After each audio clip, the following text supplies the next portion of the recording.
दोस्तों अगर आपने भी नया मकान बनाया है और डायरेक्ट आप अगर पुट्टी लगाने की सोच रहे हैं तो बहुत गलत कर रहे हैं आप। दोस्तों आपको ऐसा बिल्कुल भी नहीं करना है। पेंट करने का सही तरीका दोस्तों आज मैं आपको बताता हूं। तो दोस्तों नए मकान पर पेंट करने का सही तरीका क्या होता है, स्टेप बाय स्टेप इसके कुछ स्टेप मैंने बना रखे हैं। इन स्टेप की मदद से हम समझेंगे कि नए मकान पर पेंट पुट्टी करने का सही तरीका क्या होता है। तो दोस्तों सबसे पहले आते हैं हमारे स्टेप 1 की तरफ। दोस्तों स्टेप 1 है सतह की सफाई। दोस्तों कोई भी कलर का काम हो, पुट्टी का काम हो, उससे पहले सतह की सफाई करना बहुत ज़्यादा ज़रूरी हो जाता है। सतह की सफाई कर सकते हैं आप वायर ब्रश लेकर या फिर जो 60 नंबर का रेगमाल होता है वो लेकर। उसके बाद जो भी लूज़ पार्टिकल है दीवार के आपको उनको हटा देना है। और जब लूज़ पार्टिकल हट जाएंगे तब आपको एक बार दीवार को अच्छे से धोकर साफ़ कर लेना है।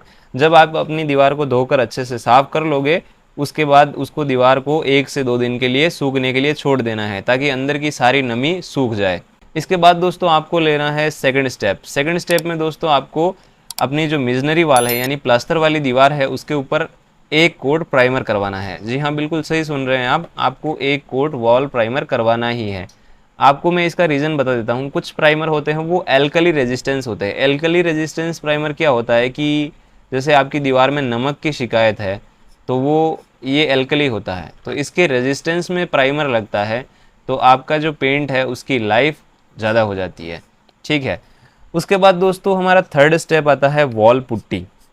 दोस्तों वॉल पुट्टी में आप इसके 2 से 3 कोट अप्लाई कर सकते हैं।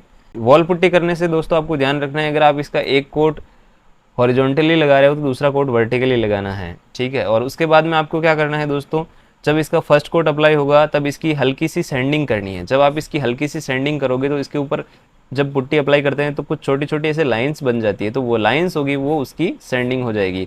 जब आप इसके ऊपर सेकंड कोट करोगे तो उसकी फिनिशिंग बहुत अच्छी आएगी। और तीसरा कोट भी एज पर रिक्वायरमेंट आप लगा सकते हो, बाकी रिकमेंडेड नहीं है।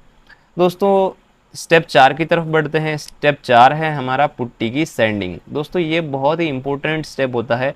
यहाँ पर काफ़ी लोग क्या मिस्टेक करते हैं कि पुट्टी की प्रॉपर सैंडिंग नहीं करते हैं, और सैंडिंग अगर कर दी तो भी क्या करते हैं कि सैंडिंग करने के बाद पुट्टी की सफाई करनी होती है वो नहीं करते हैं। दोस्तों क्या होता है कि जब हम पुट्टी की सैंडिंग कर रहे हैं तो यहाँ पर बहुत सारे छोटे छोटे लूज पार्टिकल होते हैं, वो दीवार पर रह जाते हैं। अब उसके बाद लोग क्या करते हैं, डायरेक्ट या तो पेंट करवा देते हैं या प्राइमर करवाते हैं। तो ये जो लूज़ पार्टिकल होते हैं उसकी वजह से पेंट में फिनिशिंग अच्छी नहीं आती है।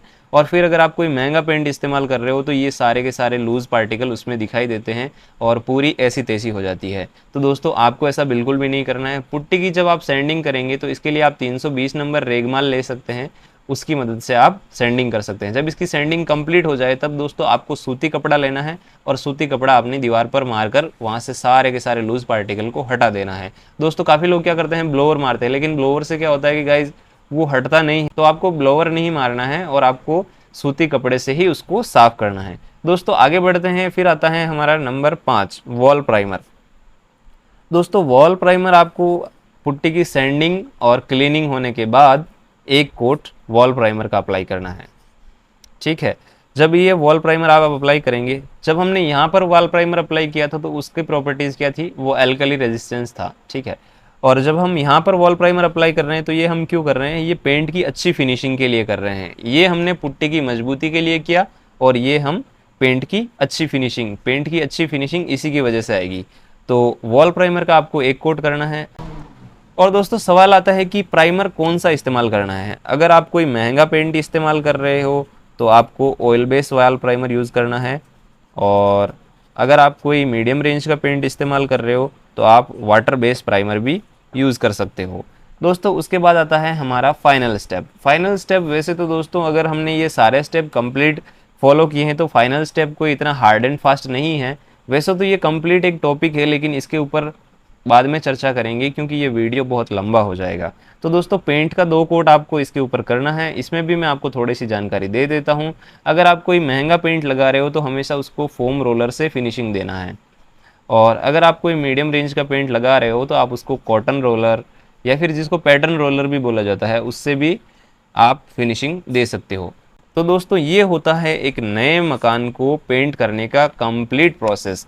दोस्तों जो पेंट कंपनीज होती है, जितनी भी पेंट कंपनीज होती है वो इसी प्रोसेस को बताती है। अगर आप परफॉर्मेंस वारंटी वाला कलर लेते हो और आप वारंटी क्लेम करते हो तो अगर आपने ये सारा प्रोसेस कंप्लीट नहीं किया है तो आप वारंटी रजिस्टर भी नहीं कर पाओगे, क्योंकि वो सबसे पहले आपसे यही सवाल पूछेंगे कि आपने पेंट कैसे करवाया है। तो दोस्तों ये सभी स्टेप करना बहुत ज़्यादा ज़रूरी हो जाता है। दोस्तों अगर वीडियो आपको पसंद आया हो तो वीडियो को एक लाइक ज़रूर कीजिए, और अगर अभी तक आपने हमारे चैनल को सब्सक्राइब नहीं किया है तो वो यूट्यूब वाला बटन दबा के हमारे चैनल को सब्सक्राइब ज़रूर करें। हम ऐसे ही इन्फॉर्मेटिव वीडियो आपके लिए लाते रहते हैं।